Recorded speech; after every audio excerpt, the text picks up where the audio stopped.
Hi friends, one more mini blog. అందరికీ ముందుగా తొలి ఏకాదశి శుభాకాంక్షలు. ఇప్పటి నుండి అయితే మనకి పండగలన్నీ స్టార్ట్ అవుతాయి. ఈరోజు తొలి ఏకాదశి కదా, ఉదయాన్నే లేచి ముగ్గు వేసి దేవుని గదిని అయితే బాగా అలంకరించుకున్నాను.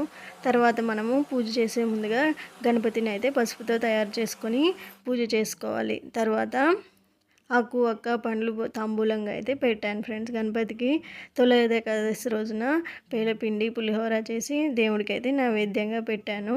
తర్వాత పూజ చేసేసి టెంకాయ అయితే కొట్టి హారతి ఇచ్చేసాను ఫ్రెండ్స్. పూజ అయితే కంప్లీట్ చేసేసాను. మా హస్బెండ్ చేత అయితే అక్షింతలు అయితే వేయించుకొని ఆశీర్వాదం తీసుకున్నాను ఫ్రెండ్స్. అందరికీ తొలి ఏకాదశి శుభాకాంక్షలు. అందరూ ఆయుర ఆరోగ్యాలతో ఆనందంగా ఉండాలని ఆ భగవంతుని కోరుకుంటూ మీ లేఖన మామ్స్ వ్లాగ్స్. అందరైతే చాలా హ్యాపీగా ఉండండి friends. Thank you for watching. మరికొన్ని వీడియోస్ కోసం మన ఛానల్ని అయితే సబ్స్క్రైబ్ చేసుకోండి.